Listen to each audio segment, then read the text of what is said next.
Estás escuchando The Bad Show con D'shon El Villano y yo, DiRagga. Yeah. Dagr8fm Latino.com, and I got a very, very, very special guest in the cribbo tonight. Yes, sir, DiRagga, Diana SANDOVAL. How are you, hon? Hey. How you doing today? Good. You feeling good? Yes. Yeah, it's good to have you here, girl. Thank you. Yeah, man. You finally invited me. Finally. It's not like I'm here every week. Yes, it's not like you're here every week, not even. Okay, but this time is about me. This time is about you. And we're gonna talk about stuff. So starting off with stuff, why don't you tell us a little bit about yourself? Tell us a little bit about what you do, where you come from. What would I need to know to become This feels like a Diana DiRagga? Is this a job interview? Kind of is a job interview. Kind of. So tell us a little bit about yourself. Okay. So I was born and raised in Mexico City. I'm Mexican, of course. Right. I have a brother. Okay. I had a lot of fun in Mexico, and I never thought that I would end up my life. Like growing up, you had a lot of fun? Yeah. It was. I mean, I know a lot of people talk shit about Mexico, and oh my God, it's so insecure and security and drugs and El Chapo and whatever. But like for me, I think that my parents did such a good job giving me like a really nice like childhood. Yeah. It was super fun. And I never thought that I would be changing countries like this, but hey, I moved here 7 years ago. How was that? How was that change from Mexico City to Miami? It was a lot. It was a lot.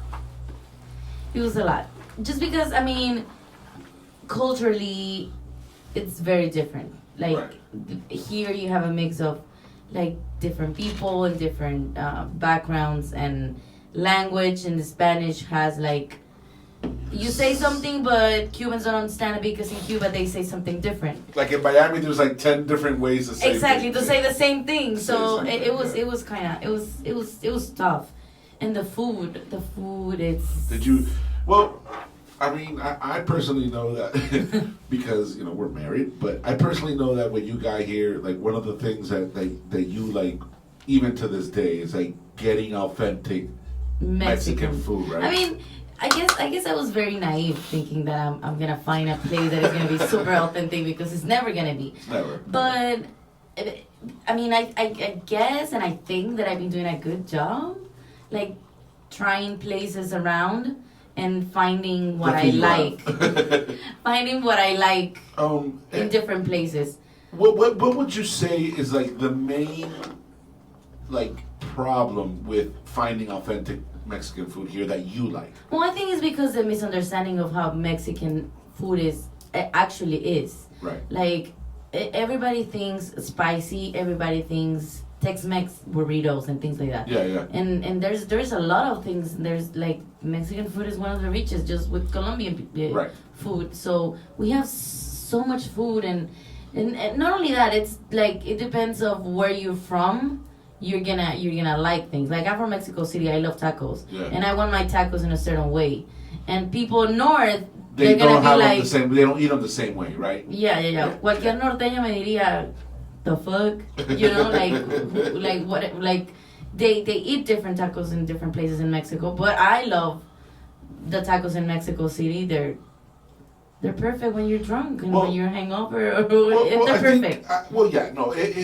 It's not. It's worth saying that, like, in Mexico, obviously, food is different in every region, in every city, right? And tacos are different in Mexico City than from the next city over, and 100%. Obviously in the north, where you found a lot of places here that are Mexican and authentic Mexican, but they're mostly like from the north, right?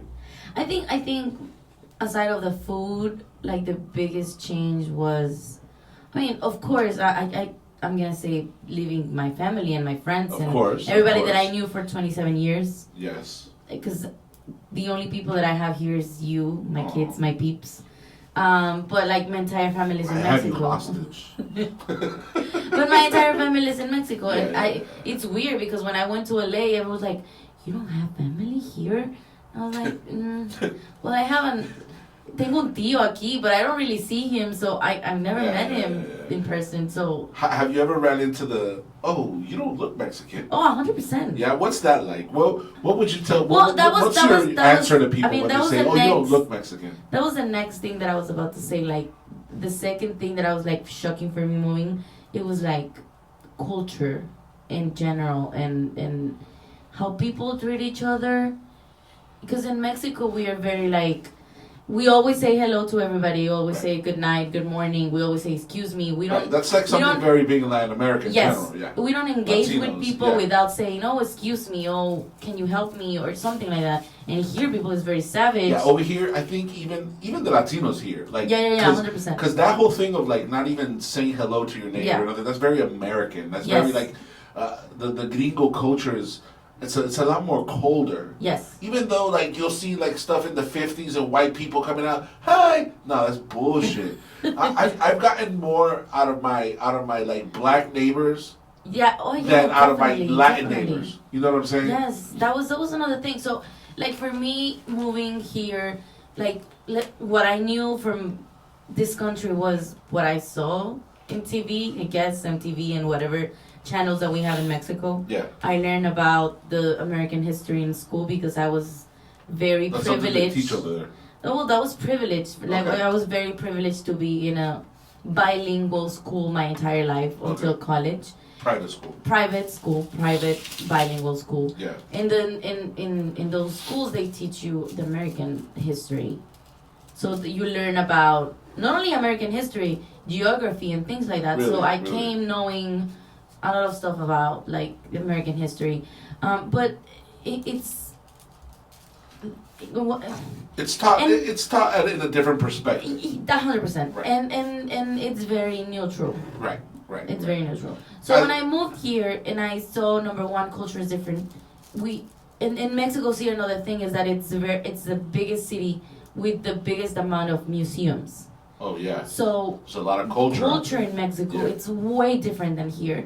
Like you have Sundays when you can go to any museum and it's for free. It's for free. It's museums everywhere, and there's a bunch of activities for kids.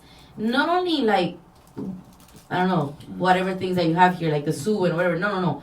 Like theater and like plays and for free. So culture there is like very big, and they really try to include the people. That was something that it was museums here are generally for free. Like the ones that the government operates, like the ones that the government funds, like for example the Smithsonian, right? Like in Washington D.C.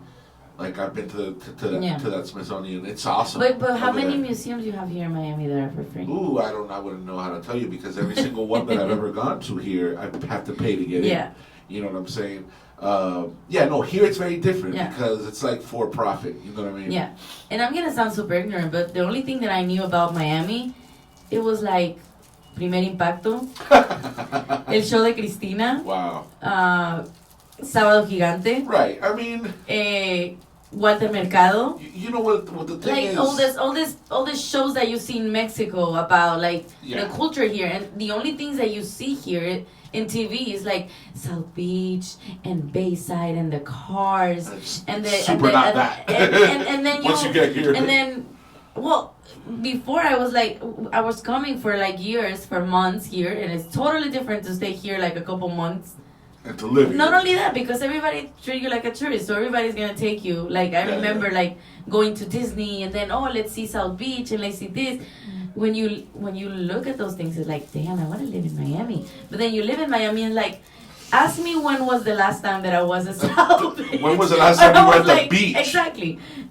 So it's like it's different, but not only culture, but like, a thing that was like shocking for me.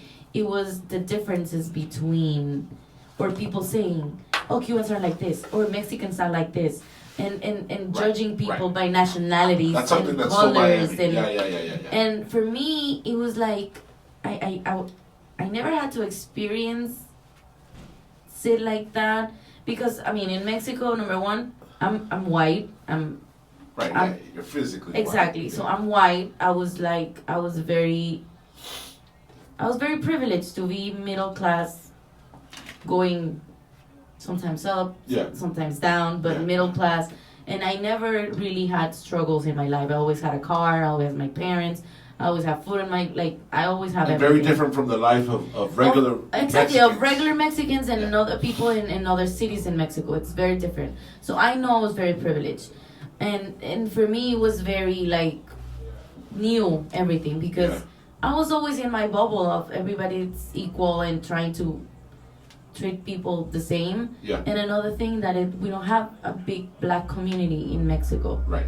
I know it's growing and I know it's been growing, but it's always existed. Exactly, and we kind of segregate. It is what it is, you know. Well, it is what it is. But white supremacy, exactly. it's here in the United States. Yes. It's in the land of it goes.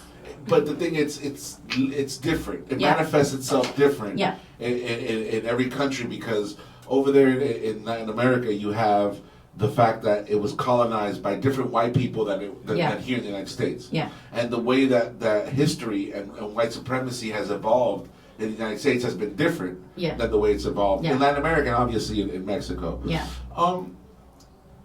I don't want to veer towards, because I'm so tempted to veer towards the social stuff and the more political stuff. But I'm very tempted with what you're talking about. But before we get out there, I really want to know about how is it that you get into the arts, and what is it that that pulls you towards the hip hop culture. So how do you start with the art? So my dad is an architect. Okay. And we live all my life. I live in the south of Mexico City, and in the south of Mexico. Well, not only is an architect, but he went to one of the biggest, most important universities in Latin America, which is la Universidad Nacional Autónoma de México, and it's an Ivy League school. Well, it is for Latin American, and it's for free. Yeah, and it's free college education. So we always lived around the campus of the university, the main campus of the university, and my dad was always very involved in culture. In being an architect, he was always trying to find places, and he was a very active parent in the sense of they were working a lot, but they were always trying to look for us to go to ballet and museums and go to shows at the university and trying to find things for us to do. And he was very disciplined with a lot of stuff. Yeah. So we were always do things in the mornings and go places, and I was very, since that time, my dad was always drawing and an architect, and I was going with him to whatever project that he had and in construction or whatever, and I was very always involved in that. And I always always was. I was in the chorus of the school. I was dancing. Yeah. What's your first memory of being part of the arts? I just think painting in school and going singing and being wanted actively to be la estudiantina de la escuela, which nobody knows about. Right. Estudiantina is the equivalent to exactly. School So chorus. It's kind of since I was 6 years. And I was always showing off about my parent. Oh, my dad knows how to draw, and my dad knows to do this. Showing them off. Because my mom always worked, but my mom was not very artistic. My mom was working technology, so she was never inclined to art like that, like my dad was. But your mom being inclined to technology also very creative. Exactly. And I always had everything in my house. Right. Everything technology, I always was one of the first ones to have a cell phone and a laptop and a phone with a camera and things like that. So I always have access to that, and I was always very curious about classes of paint and ceramics, and I was always trying to learn something or doing something, and my parents were very good at pushing me to do whatever I wanted. That's very cool. But hip hop, I don't know, that was weird. I don't know, it was when I was in middle school. I never liked hip hop. I guess I like hip hop just because I like pop, and these pop people was having you like music. featuring. Exactly, I like music. Yeah. But when I was It's very curious because when I was in middle school, I really liked Elvis Crespo. I was obsessed with Elvis Crespo. Really? Merengue, like what? Wow. Okay, so it was whatever. In middle school, I found hip hop because a kid moved from a state in Mexico. It's called Durango. Yeah. To Mexico City, and he was Durango's from the it's north, mid north. Okay. Yeah. So he was like very cholo looking. Okay. And he came and he was listening to Cypress Hill. Yeah. And that was very new to me. I mean, I knew Missy Elliott and like 50 Cent and Eminem and like mainstream hip hop that you listen. Yeah. But and I think that I always have like R&B with hip hop and from the 90s because of my parents, like, but I didn't really know it was hip hop. I just listened to it. It was just music that that it was around. Right. But this guy came with Cypress Hill, and I was like, the fuck is this? What is he listening to this? But not only that, it was in Spanish. So I was like, what? Is people doing this in Spanish? Like, I didn't know. Yeah. Like, I was totally like. But you knew about, like you said, 50 Cent. Yeah. I knew people were rapping exactly. I knew about rap, and I was always curious, but I was never like. Listen, at that time I was thinking other stuff. I was not thinking about music like that. But in high school, I got really connected with like music, but with reggae. I wanted to be a Rastafari. Oh yeah. I wanted to have Rastas. Crazy. I wanted to smoke weed. I can't imagine you with a Rasta. And my mom was like oh man, that's so crazy to imagine. So it was Cypress Hill, and I started listening to more like hip hop in English, and then I was trying to look in Spanish, but I really never like. Listen, internet wasn't there. Right. So I wasn't really. I couldn't find anything, so I was like, whatever. I couldn't find anything in middle school, so whatever. So I moved on to high school, and I was totally into reggae. I love Shampoo, I love reggae, I love Bob Marley. I started. Wait, now that you're saying, I gotta say this because no offense to nobody who has dreads and everything like that, but I've had plenty of friends and I had plenty of friends that had them and everything, but I always see people with dreads, like the Rasta dreads. They kind of look like they stink. Their hair, not them. Like, you know what I mean, you have to take care of it. You have to wash it and have. It's very. I can't imagine. I just can't imagine. I'm sorry. So you got into Sean Paul. So I got into reggae, and I started going to this weird place with my parents. I don't know. My parents, they were just amazing because they support me and they went with me to every single shitty ass place that I wanted it to go. Wow. So there was this place that my cousins know about, but I never went. So it was this shitty place called El Chopo. Okay. In this ugly ass like. Hood. Yes. Which is not the hood that you want to spend your Saturday morning in, because it's not the best part of Mexico City. And me. But it has a lot of commerce there, right? But the thing is that this place, it's like the place when you like different music, when you like. Is it for? Because I've been there and I know what you're saying, and it's like it's like a place where you're gonna find. Like, especially Saturday mornings, like counterculture is going to be there. Like all kind punk music, rock music. You're going to find reggae, you're going to find hip-hop, you're going to find... But when it started, it was only rock, metal. And hip-hop wasn't like hip-hop or reggae wasn't there. Yeah.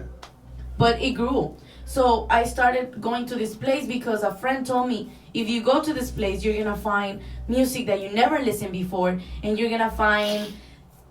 things and people are gonna be you're gonna be doing your dreads there. There's people doing dreads there, and I was like so excited. I was like, I need to go to that place. I need to find the music. So I went with my parents one time. Your parents like no. My parents were like, where? What? So I went with my parents, and I was like shocked just to like looking at everything. Everything was like so different and so.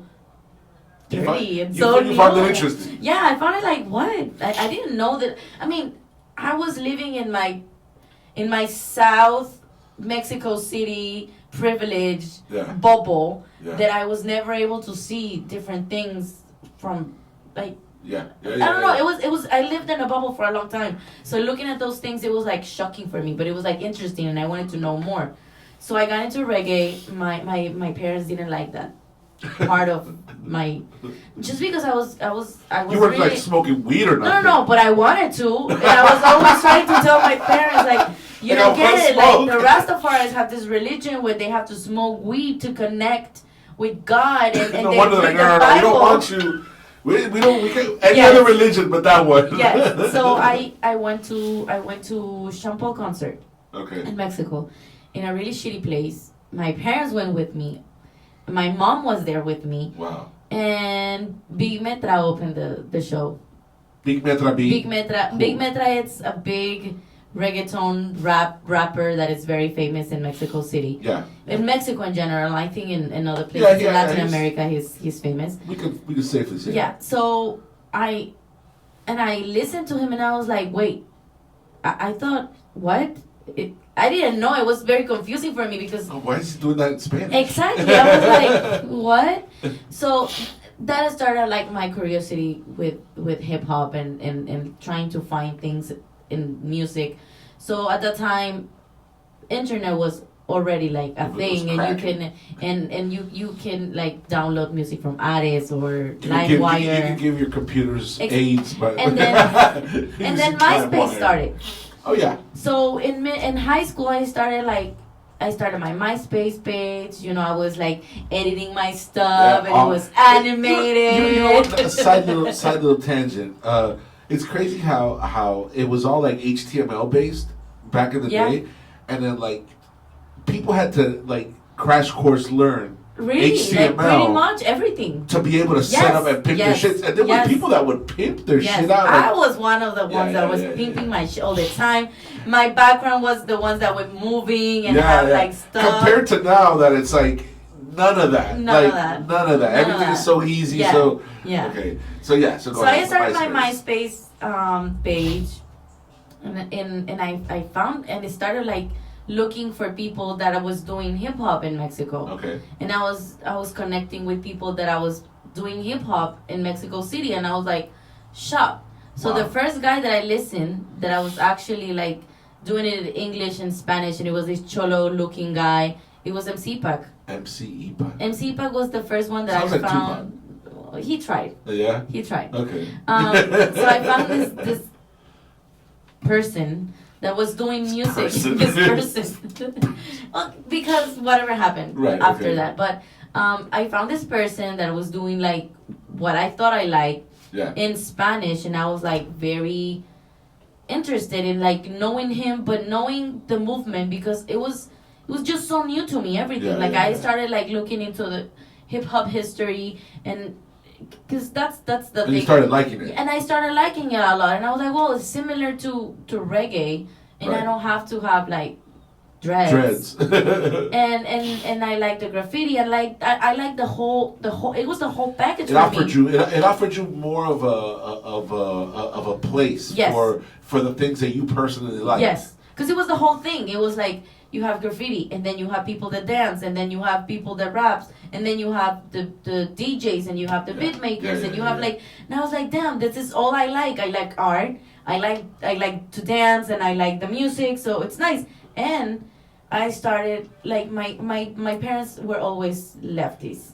Okay. Their entire life. Yeah. So I was raised to like socialism and communism, and and it was a thing that it was discussed in my house, like how those influences could help the people. Yeah. And I was always inclined to, be empathic with other people. That's very cool. So when I started listening to these messages in hip hop, I was like, oh, that's resonating with me, because I'm listening to these messages. Well, the hip hop that you were listening to was that local stuff, right? Not local in the sense of like the city and mostly, the right, and it had messages that were more left. Yes. Okay. Not the messages that you hear here in hip hop. No. Well, I think hip hop before blew up the way it did, it was very political, very social, and very aggressive, and I liked it. I liked it. Broken glass everywhere. And being different, being not an American,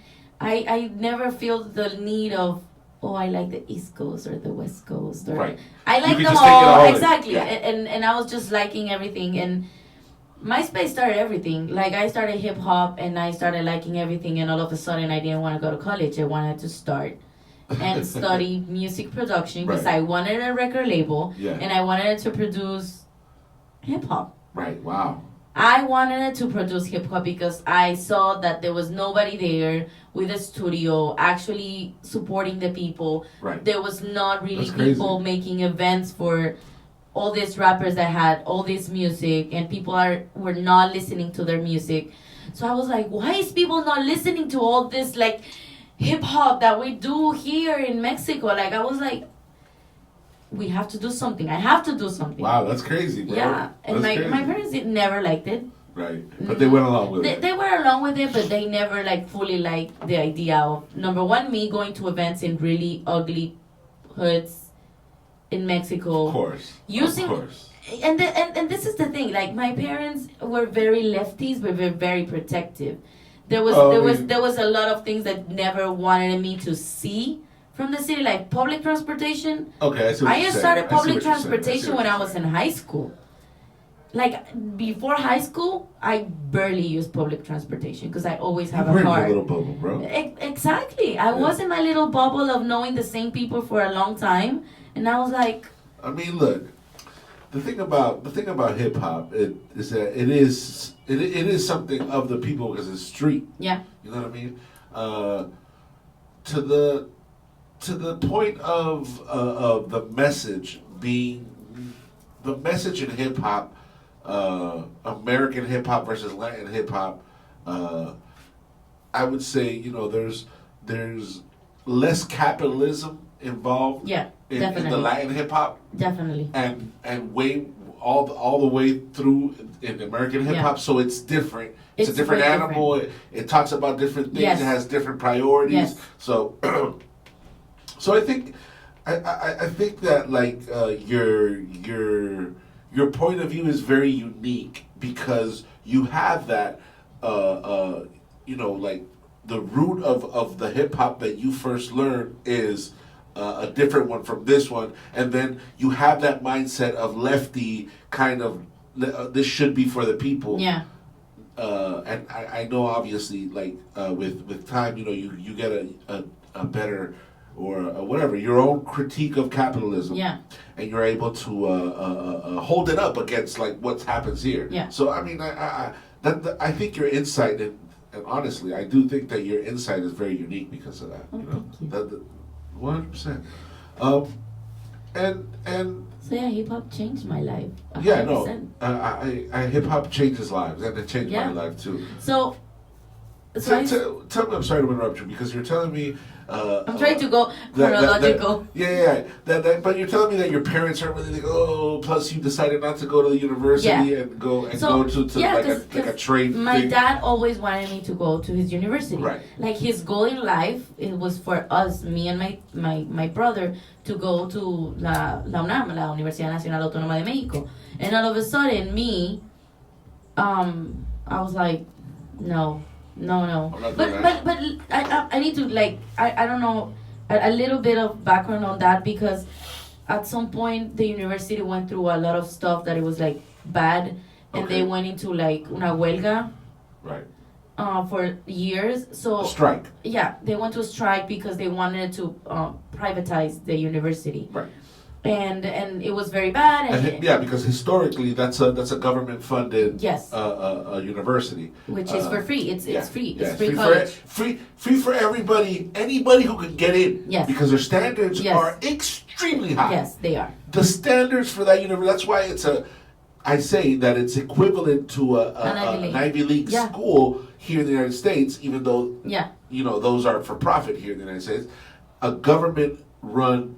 And funded because even people who work there work for the government. Yeah. So. Well, they work for the university, but they do have a budget for them. I see what you're saying. Because the keyword is autónoma. Yes, it's autónoma. Right. It's autónoma means that no one, not even the government, can go and specifically.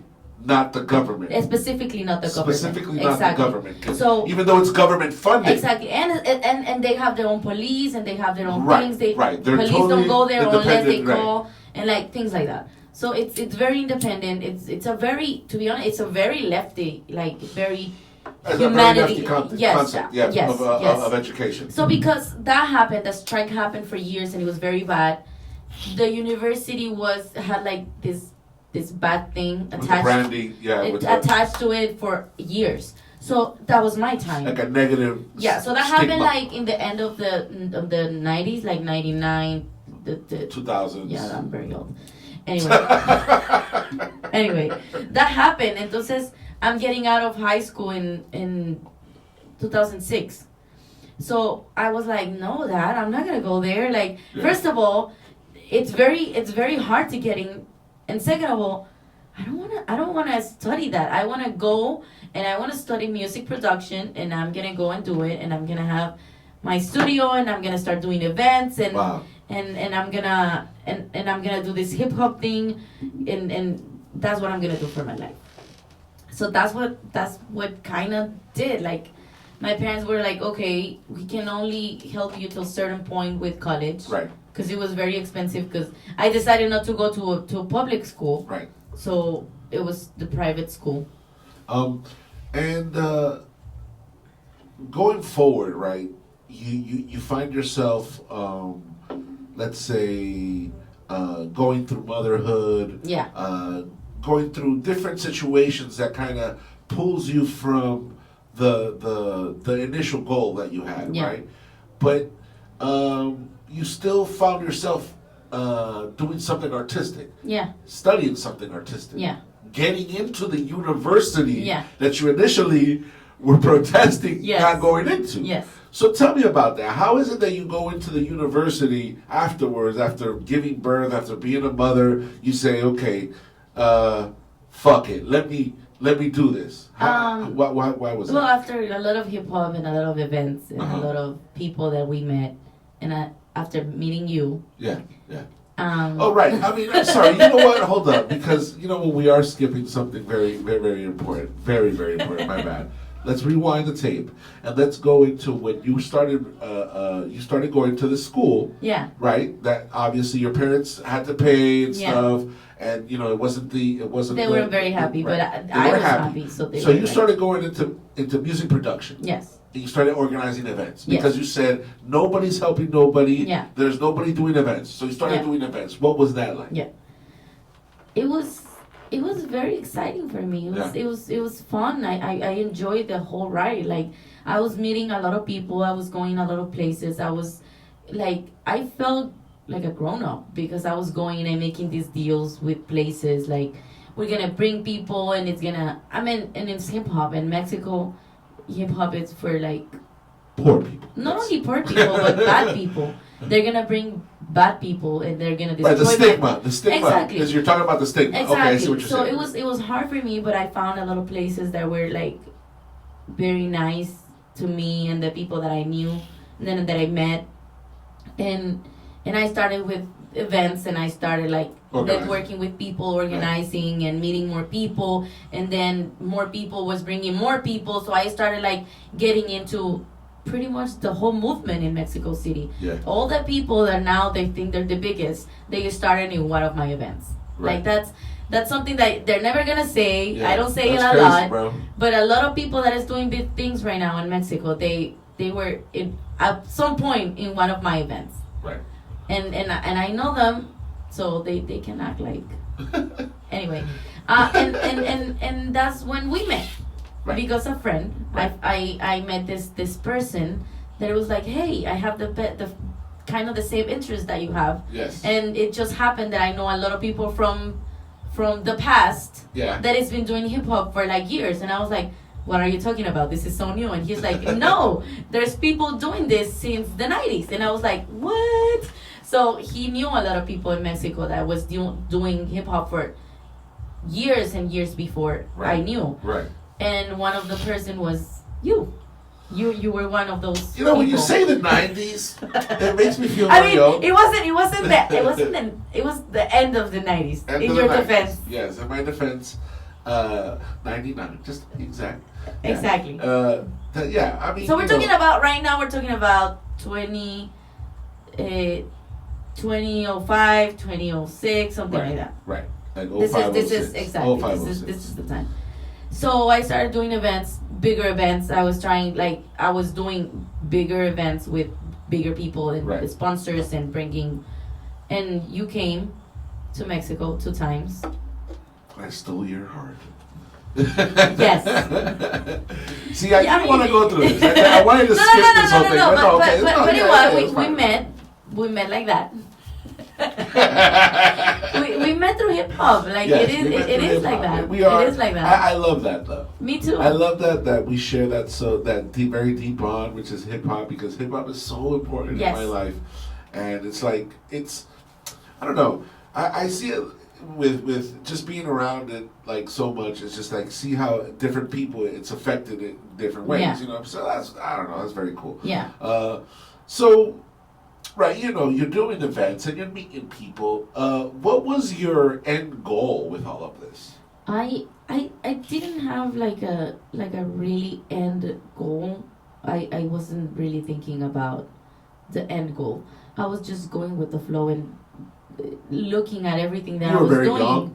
And I mean, I was when I started, I was like 16, 17. Right. I wasn't even able to be in some places. Right. Because I was like not 18. Damn, that's fucking crazy. Yeah. But I was doing things and I was meeting people and I mean I just at some point I thought I'm gonna have a record label or I'm gonna do big events and I'm gonna just be a promoter of hip hop, because really the only thing that I was doing at that moment was not even music, because I was in school. I didn't know anything. I was like getting to finishing high school. No. At that moment, I was in college. Oh, okay. Right, you were already in the... so I was already school, studying music production. Right. And at that time I was like, okay, I'm learning. Right. And I met people from college that was doing hip hop. Right. Like I met 2 DJs that were like professors in school. Okay. They were doing hip hop at the time and they knew other people. So I was like just networking and then I met this rapper that went to my school. And I started the network started and I knew that started, everywhere, it was everywhere. Like a caught fire type. Exactly. Wow. So 2 years passed. I met you. Yeah. We have a kid. Yeah. And when I found out that I was pregnant, I was already 2 years into college. Yeah.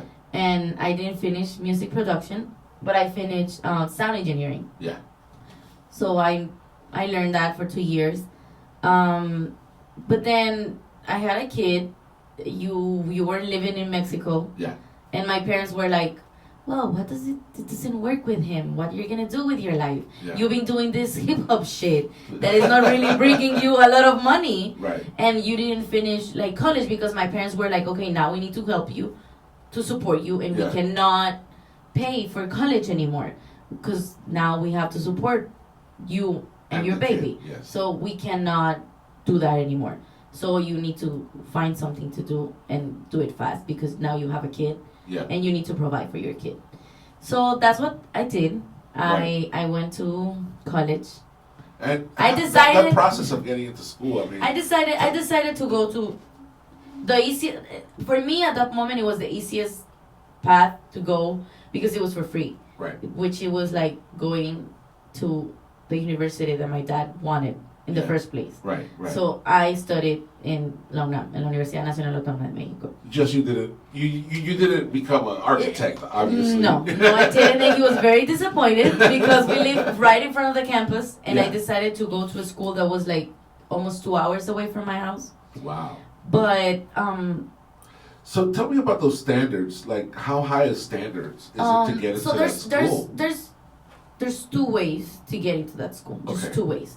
The first way is to do the exam that it's kind of easier for high school. Yeah. And then you get into one of their high schools. Okay.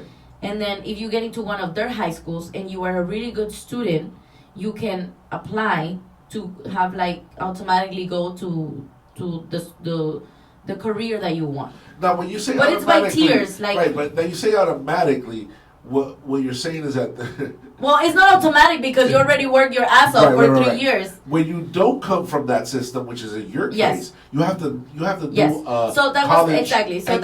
So that was the second one. Right. So the second one is like when you're like me, that you didn't went to college to high school in their high schools. Right. You have to prove that you had good grades in high school or like middle good grades in high school. Right. And you have to do an exam. Yeah. And this exam, it's only 120 questions, and it's sounds easy. It sounds super easy. It sounds super easy. 120 questions.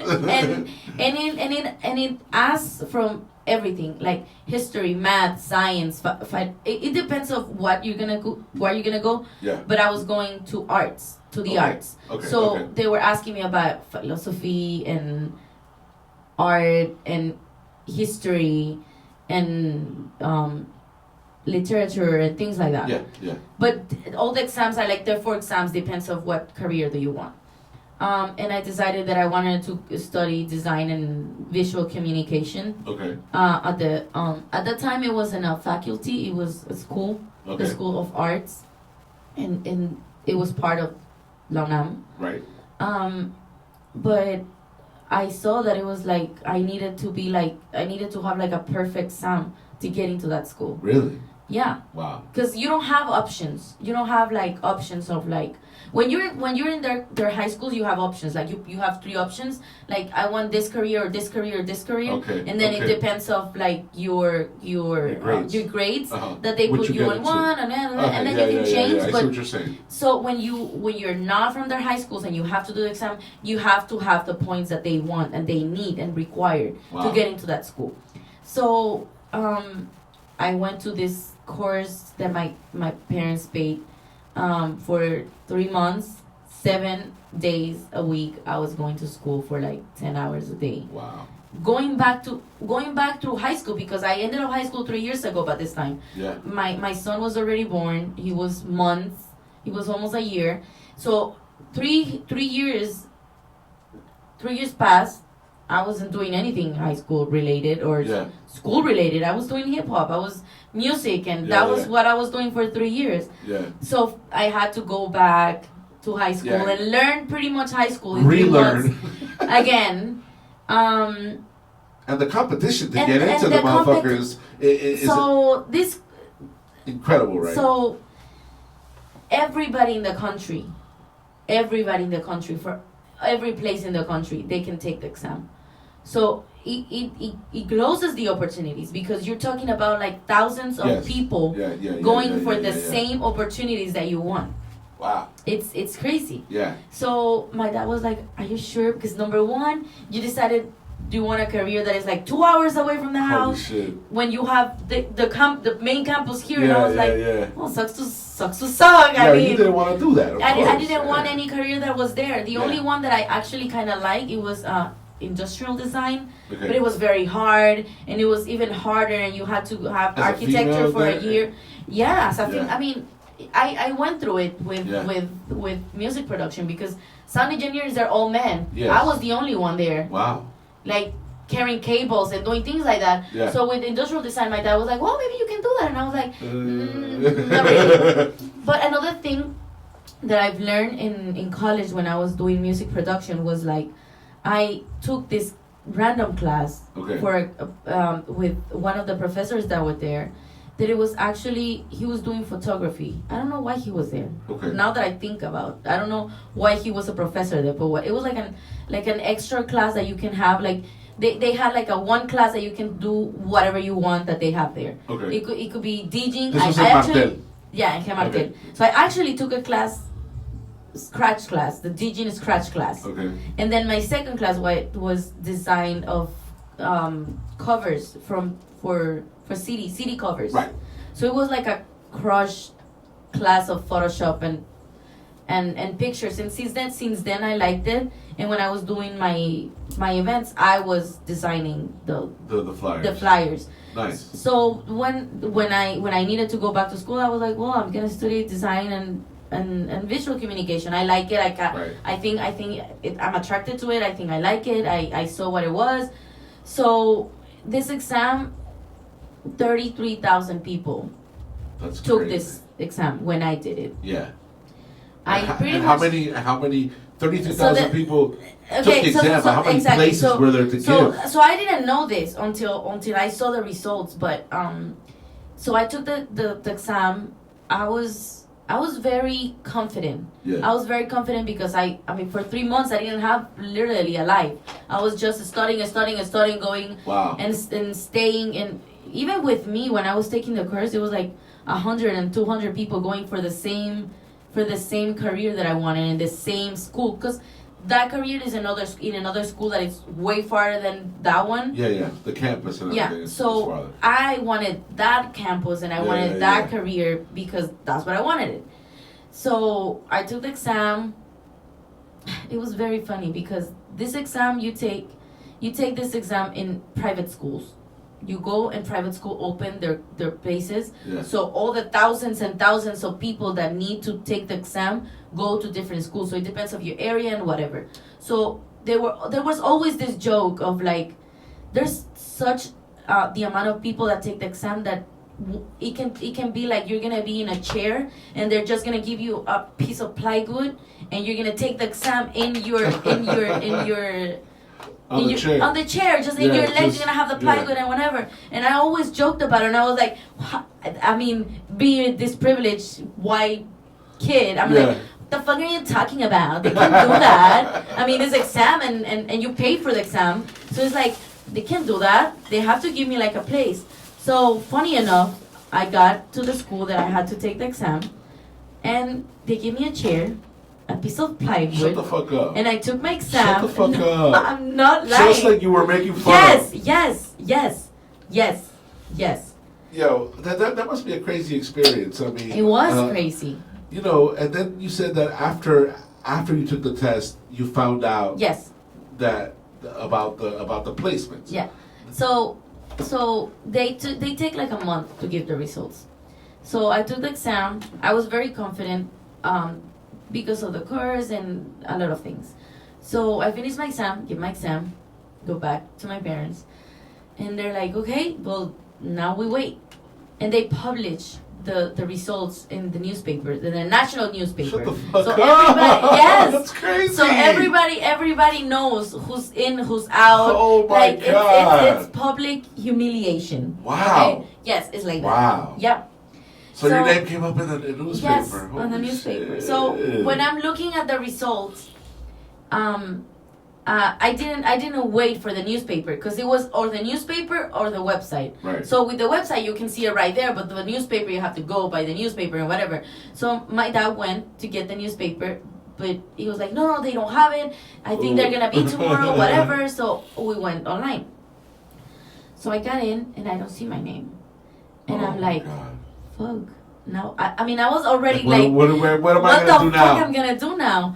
But no, I was looking at the wrong career. Okay. So I went, and it has like a little like paragraph that was explaining. Okay, so 33,000 people apply to this career in this campus. We only have 60. 60 places to give for people, because remember they bring people from high school that automatically go to that school, right. So they have so they get priority. Exactly. Not only that, every year the university has less and less budget from the government. So that means that less budget means less people, because this is expensive careers. I mean, they're not teaching. I mean, this school has like really expensive careers. Yeah. So I started reading and I was like, there's no fucking way that they have 33,000 people applying to this career with 60 places. There's no way I got into that school. There's no fucking way. After reading that paragraph, you were like, I was like, now what am I going to do? I was like, now that I really need to think what the fuck I'm going to do. Yeah. So I started going, not only that, but I knew that it had to be like a almost perfect exam to get in, to not have the excuse of because there's people that don't get in but for 1 point. Yeah. Because what they do is like they do an average of the biggest points. Well, what is like, I don't know, the 120 to the lowest, and they do like an average of it, And then that's where they ask. But when you do the exam, you don't know what's gonna be that average. Yeah. So you only know that if people for that exam were pretty much perfect, like the standard is gonna be here. So nobody knows. Yeah. So you only know that you have to have a perfect exam. Wow. So I go and I see that they're asking for 105 points to get in. So I already read that 33,000 people applied for that career. Yeah. That they only have 60 places. Yes. And that they're asking for 105 points. And that only 56 places were filled. Wow. Of the 60. So I'm like, there's no way. So what happened to the other 4? They were open because people didn't reach the points. Oh. So only 56 people reached the points to get in. Wow. When I did the exam, of all the thousands of people that applied. So what happened? So I started going down, and I read that, and I was like, there's no fucking way.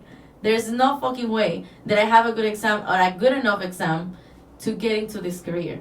Wow. So I went down, looked for my name, and I saw my name. And I have 115 points on that exam. Pew, pew, pew, pew, pew. So me cagué. That's crazy. Me cagué. I was like, that's crazy. I couldn't believe that. I mean, I was feeling secure just because I am secure of myself all the time. Or I tried to show it.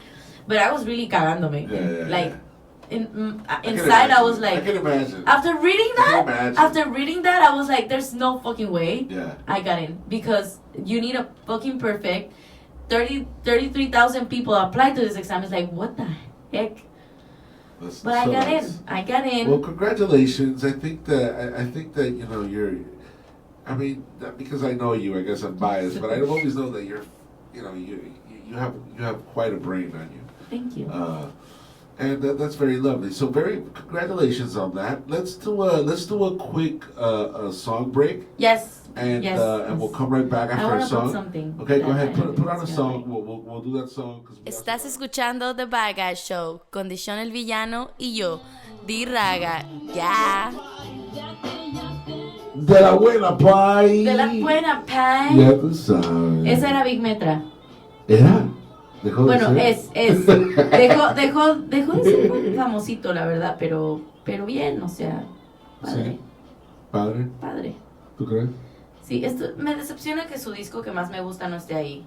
¿El de? Folk Mantequilla Records, ¿no? El de Internacional. Ese disco. Tremendo disco. Era un discazo de Big Metra. Yo, shout out to Big Metra. Pew, pew, pew, pew, pew, pew. That's crazy that. Eso fue como tú dijiste, una de las primeras personas que viste como rapear en español en el sentido de así en vivo en el concierto de Sean Paul. Y pues, o sea, acabaste conociéndolo y pasando tiempo con él y tú sabes, ¿qué tal esa experiencia? ¿Conocer a Big Metra? Sí. Pienso que ya se me había pagado la euforia por Big Metra cuando lo conocí, pero me pareció, a mí tipo es muy humilde. Súper humilde.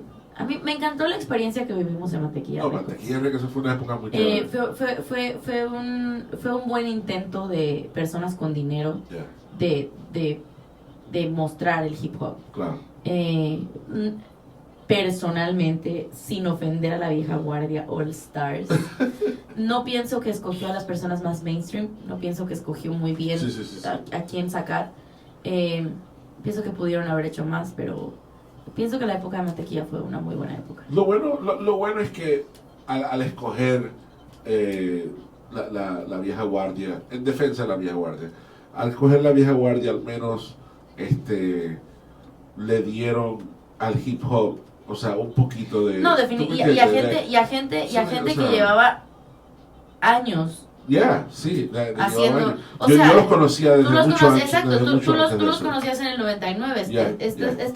Estamos hablando que nosotros estuvimos en Mantequilla en el 2007, 2008. 2007, 2008, estás hablando de 8 o 9 años. Y en esos 8 o 9 años ellos ya eran la vieja guardia. Claro.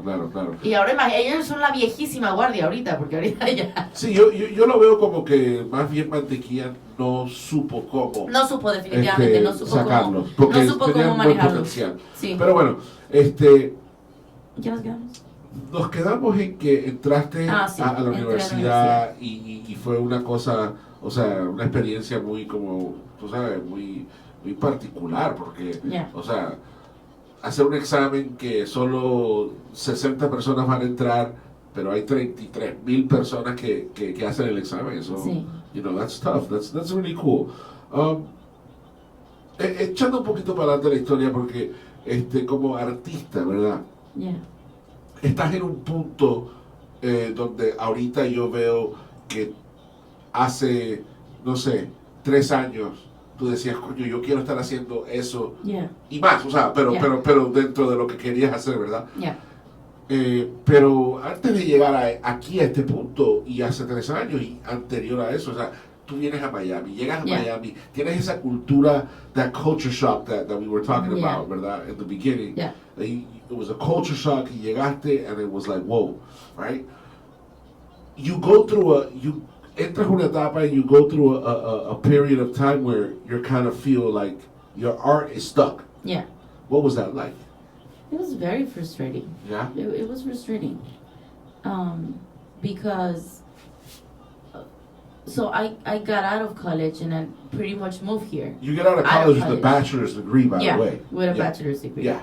And when I moved here, I really didn't like work in my career before in Mexico. Like, I helped my dad with a lot of projects because my dad like has a company there. And I was doing side stuff and I was always designing for you.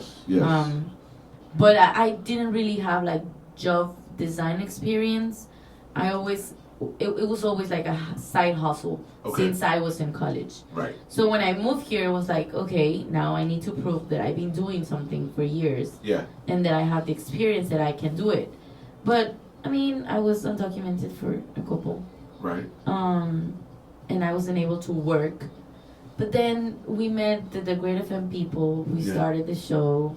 I started designing. Well, I never stopped designing for you. You never stopped designing. And I started. But you started doing it in a more like recognized, you know, so like you started being more recognized for it. Because I decided that after a lot of very, very bad job experiences, and really I give all the props to the people that can work aside, not a side hustle, but a work that when you're undocumented, the only jobs that you can do to get paid for cash, like by cash or things like that, which is at the mall or cleaning or being a waitress or things like that. Like I really give props to that people because I have really bad experiences trying to work with places like under the table. It was like very, very bad experiences. And even though that's something that unfortunately or fortunately in Miami, a lot of people have to work under the table. They go through some bullshit. A lot. So I see my privilege all the time when I go back. And so I decided to start doing the side hustle. So I started designing for Hialeah 305 shirts. And I was doing like, you know, people was like telling other people that I was doing this. So I started designing logos. So I designed a logo for this a big company in Doral that does like transportation for Venezuela. So I designed their logo and I was doing things like that. I was contacting people here and there. But you were still hungry. You still wanted to do more. Yeah. I was still like, I mean, I like it and everything, but that's not what I want. So as soon as I got my papers, I was very, very lucky to land a job at an advertising agency. It was really, really, I don't know, it happens into the months that I got my work permit. And I was just so lucky. I mean, no I want to say lucky because that's how I feel. Like, I feel that it just worked in my favor, that I started actually practicing my career at an advertising agency. And I was so grateful and happy. And eager, right? Yeah, and that because you see all these stories here in Mexico and in Miami that is like, oh, en mi país yo soy doctor, en mi país yo soy contador, like. Pero aquí manejo un Uber, o aquí cocino, sí. And you listen to all these stories and it's like, damn, I'm very lucky because I went to school, I got my bachelor's degree. I have this experience and I'm working in what I like and what I love. So it was hard for me. It was hard for me because advertising agencies, they're tough. Very strict, right? not strict, but the workload, it's a lot. Like, I remember like being called on a Sunday, can you come? We need you right now. And we needed the money and we needed like the work, and I needed to prove that and I think that's one of the mistakes that we designers, like young designers, do. It's like, yeah, all the work, don't worry, I'm gonna burn out, I'm gonna kill myself, but I'm gonna be there for the company. And yeah. It doesn't have the to company isn't there for exactly. you. Will you find that exactly, out? Exactly. But I learned a lot. I learned about a lot. I learned a lot, and I learned more or less how they were like targeting the people. Because I was working in campaigns for Simply Healthcare here in South Florida. Okay.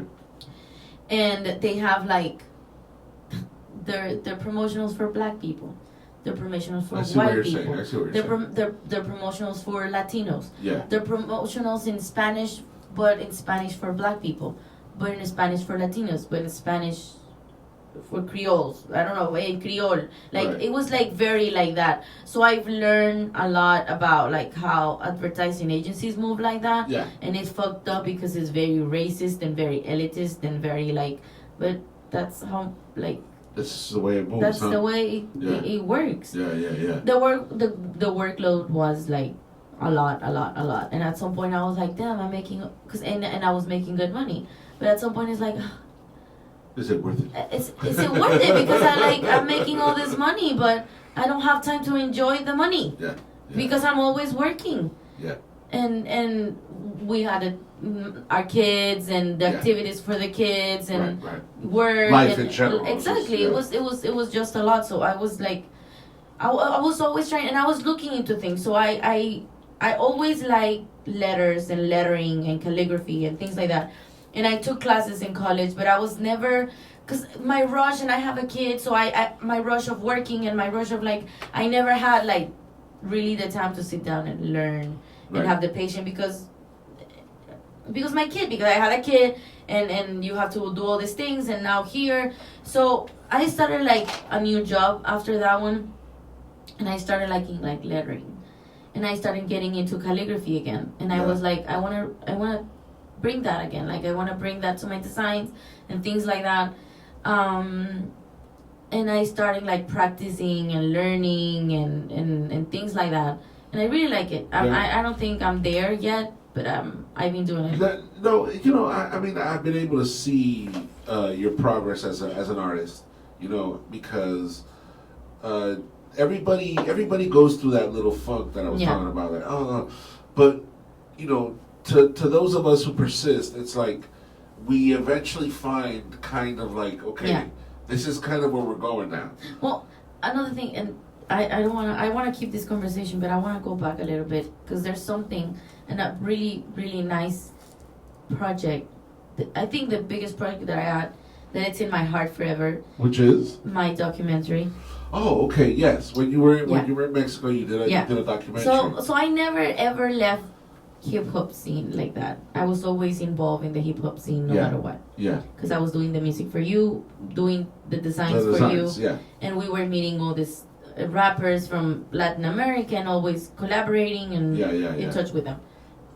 And when I was in college, I tried to keep the events, but that didn't work. But then I had this class. So my specialization in school is multimedia. Right. So everything camera, everything video, everything animation. That was my specialization. So one of the projects to like graduate was a documentary. Okay. But a guy a year before did a documentary about hip hop, but he did it about rap. And I actually produced his documentary because I knew all these people from the scene. Right. So he was like, oh, I want Big Metra and I want La Vieja Guardia. So you were involved in that one as well. Yeah. So I produced that one because, I mean, I wasn't recording or editing or anything, but I produced that one because I brought all the people. Right. And I would sit down and give them like inside of hip, because they were kids that didn't know anything about hip hop. They just like hip hop. They like rap, and they wanted to get their grade. Exactly. Right. So I helped with that. And then when I came with my teacher and like So I want to do a documentary about hip hop. And she was like, okay, so you produced last year's and you want to do one. What do you think is going to be different? Like, why are you bringing to the table that is going to bring your project? I don't believe in your project. Wow. She was like straight up looking to my face, and I was what like, "What a bitch!" I mean, that was her job. Like, I love her. We ended up being like super good friends. Yeah. But that's crazy. But she was like a straight up like, no, like bring me another idea because I don't think this is gonna work. Like you produced another one last year, and I know you did. So no, I don't think it's gonna work. Like, what are you gonna bring to the table? Like they already talked about like rap. What are you gonna what? So what was your answer? My answer was like, no, I'm gonna bring you an idea, a good idea of what I want people to see about hip hop, and it's not gonna be that like last year's, and it's not gonna have the people from last year's, and you're gonna fucking love it. And she was like, sure, whatever. So my whole view about hip hop with the documentary was like pretty much I wanted it to show my love for hip hop. Right. So I wanted it to have people talking about their experience with hip hop. Yeah. How hip hop changed their life. How hip hop touched their life. Like for me, I was looking to hip hop at that moment as like a god. Like how changed everything. Like changed everything. That every person that listens to hip hop changed their lives. Yeah. So for me, it was like this god, hip hop god that changes all lives and make it everything better. So that was like kind of my point of view at in the documentary. Yeah. We did one for the school that it was like 20 minutes, whatever. And I got this amazing team that never listened to hip hop before, never liked hip hop, but they were like, sure, let's do it. So I start bringing these these kids. Yeah. Because but this time I'm 3 years older than everybody in my school. So I'm the old one with them. So I start bringing all these kids to hip hop events in ugly places and ugly parts of town. Exactly. And those rough parts of town. At first they were like, okay, let's go. And then like by the end of the documentary, when we finished the first cut of the documentary, they were like, I love hip hop. We need to go to more events, and now we need to know these people, and now I need to go to this place, and now I need to the camera needs to go this way. So they were so passionate about it, really? And it was like really, really nice. So the first cut, the first original cut that I have in my on my YouTube channel is like 35 minutes, but we have. I mean, we still have material to do like a second part that we're trying to gather around and see what can we do because we have like a lot of people that we interview that is there. It's just there in USBs and things like that. But that project was like my baby, my life, because I was able to put like my heart and show my love for hip hop to everybody. Of course. What's the name of the documentary? Hello, my name is Hip Hop. And where can they find it? You can go to YouTube and put Hello, my name is Hip Hop. And my name, Diana Sandoval. Do not go and watch another cut that it's not the original cut that a DJ that participated on the documentary. Yeah, he put up. Put up. It's really good. I like the first cut, but it was like the school cut. Yeah. Like it was like the 25 minutes required for school, and we didn't think it was enough. So you'll see a big change. And like the way that you have is more comprehensive. It's definitely the structure is different. It's different.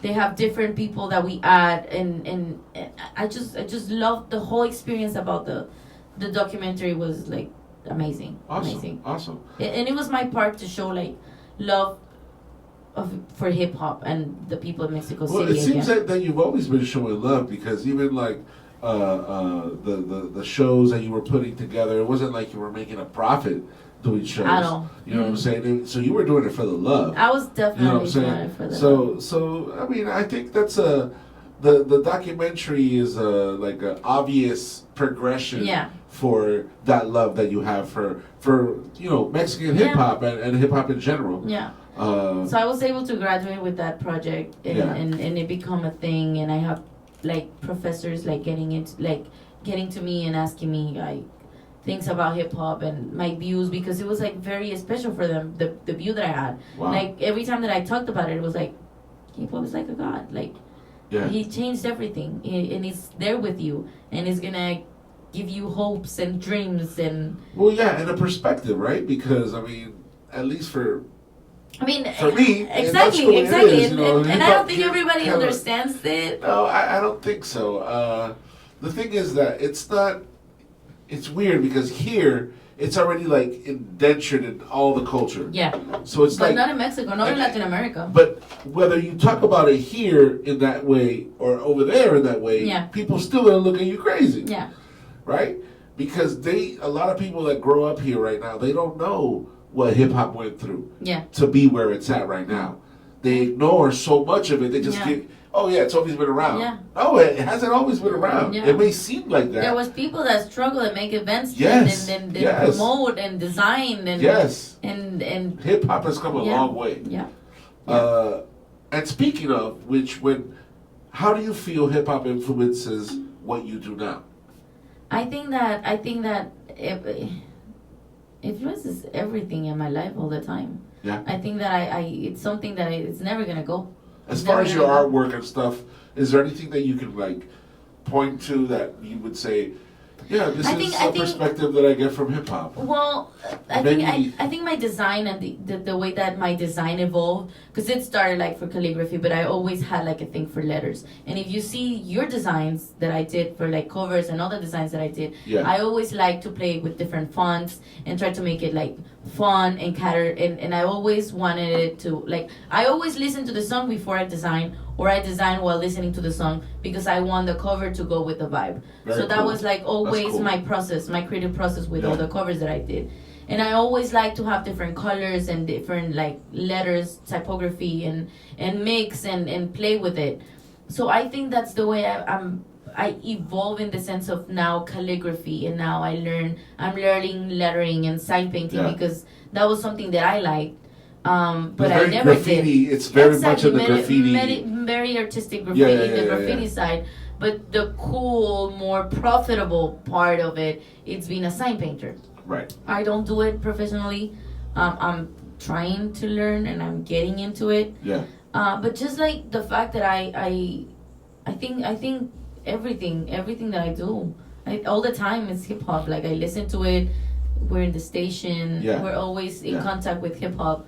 And I never want hip hop to go away. Awesome. And that, as an artist, right? As an artist that now you're at a place where, it's like art is actually like paying your bills. Yeah. Right. How does that feel? Like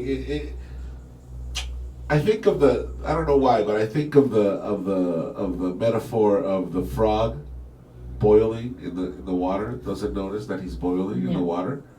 It's just like a progression. Yeah. Is that what it is? Kind of like from like, oh my God, I'm not doing what I want to do to like, obviously between that and now, hella change and a fight. Yeah. To get to that place where now it's paying the bills, but it's still, what's next? Yeah, I think it's never. How does that feel? It's weird because I'm always trying to learn more, and that's been my thing all my life. Yeah. Like I don't like to be like in the same thing, doing the same thing all the time.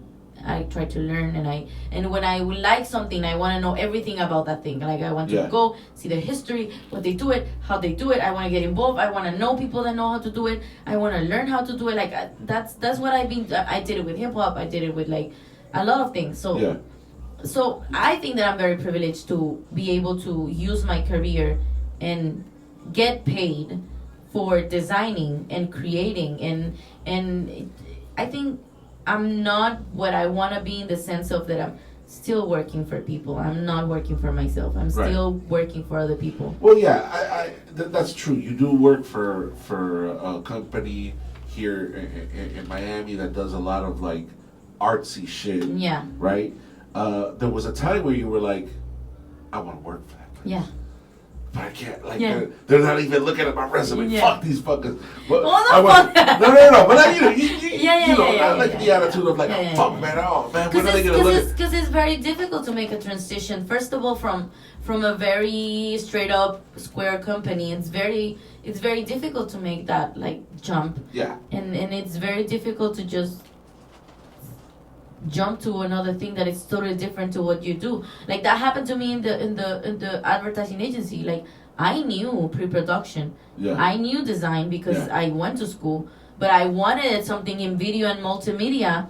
But here I have this good at job that is not paying me for doing videos. Right. But little by little, people know that I do videos, that I know how to animate and things like that. Yeah. So I can incorporate that now as something that I do and in my resume, and it helps me. Right. So I think that I'm not where I want to be because I want to learn more.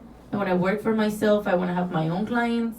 No, and you're persistent. What I was saying was like, no, you're like, okay, they're not even looking at my resume right now. Fuck, I have to keep on keeping, I have to keep on pushing, pushing. Eventually, boom, they look at your resume. Now you're there. Yeah. Right? And you say, okay, that's awesome. It's like, maybe you don't look at it like that, but I see it and I say, wow, that's a goal. Yeah. You put yourself a goal and you've achieved it. Yeah. Amongst so many others that you know what I'm saying? But to be able to sit in Miami that has like such a competition for this kind of work. And again, like I think that I am very privileged. And I was very privileged, and since I was born, I'm very privileged. And that's why I think my views for everything is like I try to help people because I know there's people out there that don't and never gonna have the privilege that I had. Because number one, I went to a bilingual school all my life. Yeah. That means that I speak English better than a lot of people, even Mexicans. Yeah. And that right there is a privilege. Yes. And I think that, and I believe that everything that we do prepare us to get into what we actually gonna do.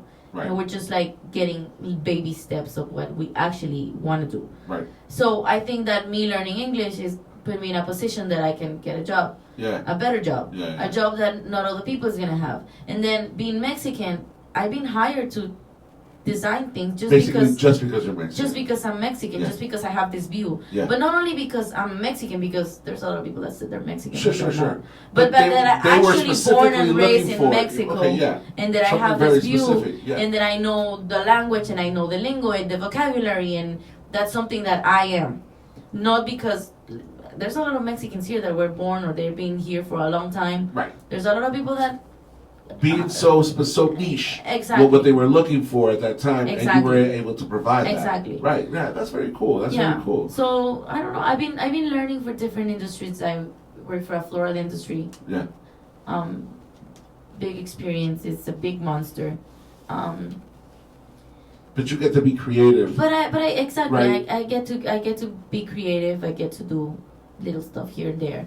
But I think I'm just getting ready. I know I'm just learning. So much more, right? Yeah.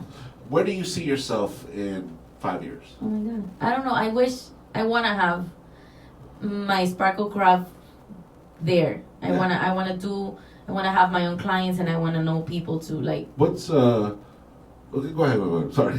I'm over here overthinking things. No. But ahead. I mean, I think that that's what I want. Like to have. I mean, to be honest with you, I just want to be able to provide for my family. Yeah. Design what I like. And at this point, if I need to work with whoever or have a Sparkle Craft, I'll just do it. I just wanna enjoy the work, no matter if it's for me, for myself, or if it's for another company, or if it's like, just wanna love what I do. And I think I'm getting there. What's Sparkle Craft? What is that? Okay, so Sparkle Craft.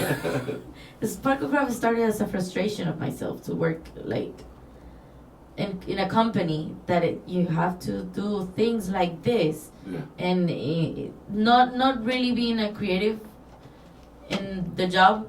And I started the lettering and the calligraphy, and I was like, I want to start a page when I get to design everything that I like. Yeah. And I get to design and draw and practice what I'm learning the way I want it.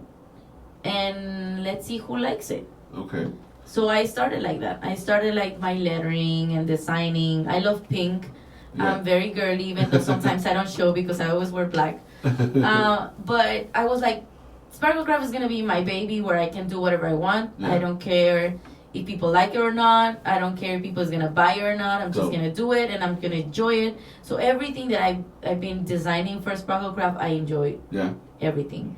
And it just happened that a lot of people liked it. Yeah. And I had people that it's been hiring me to do illustrations, even though I'm not. That's so incredible. I'm not very good. I mean, I think great. No. Okay, this is what I'm gonna say. This is what I'm gonna say. I am not where I wanted to be. Okay. And I know there's people that's like way better than me. Yeah. But I'm definitely better than when I was 2 years ago. There you go. Yeah. You know, and listen, you're hustling. Yeah. And you're getting clients, and you know, it's growing. Yeah. So because of my Sparkle Craft, growing. like I met a lot of girls, small business owners that like my work, and I've been doing like gifts, animations, and stickers and flyers.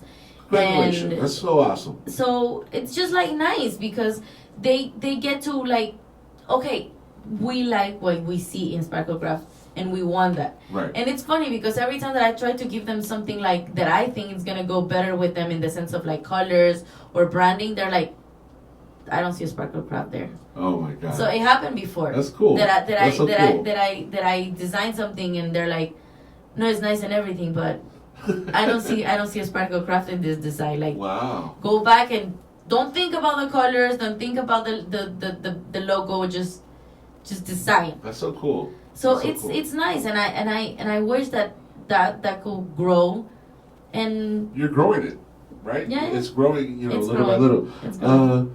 Where can people find you? What's your website? So what's your social media? For Sparkle Craft, it's a Sparkle, and Instagram is a sparkle.craft, MIA. Okay. And I'm in Pinterest, in Instagram and Facebook, the same, Sparkle Craft. And my website is www.sparklecraftmia.com. Sparklecraft MIA yo. MIA. Well, I have to put the Miami thing there. You know, I have to. Cool. I had to. It's part of you. Exactly. You know, exactly.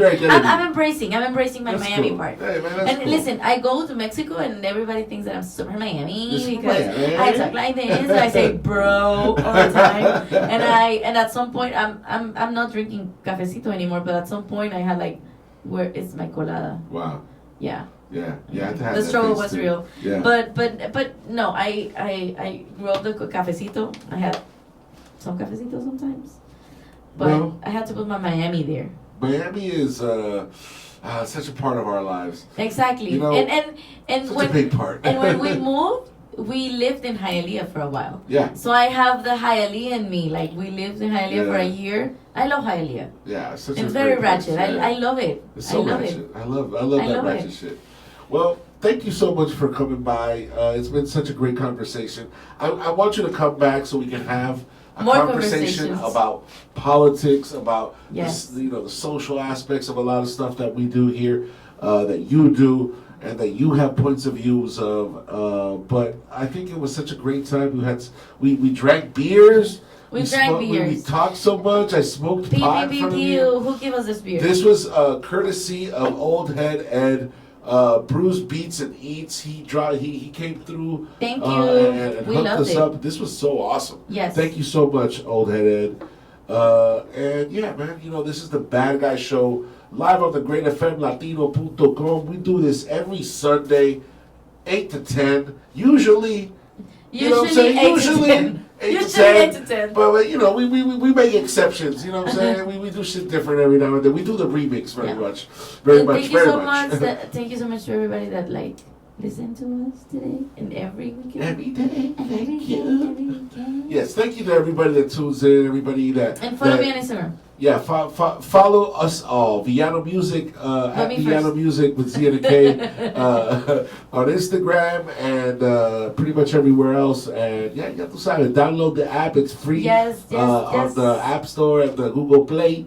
Go ahead, download those. And like I said, thank you very much for being here with us. Yay. It was a great show tonight. We missed music, so next time we're gonna put more music. We're gonna do less of this.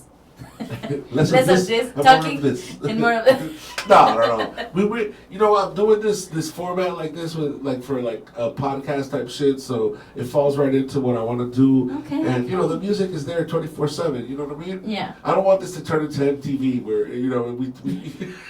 we say that it's music, but it's all really reality shows and fucking interviews and shit. No. Music. Estás escuchando The Bad Guy Show con D'shon El Villano y yo, DiRagga. Ya.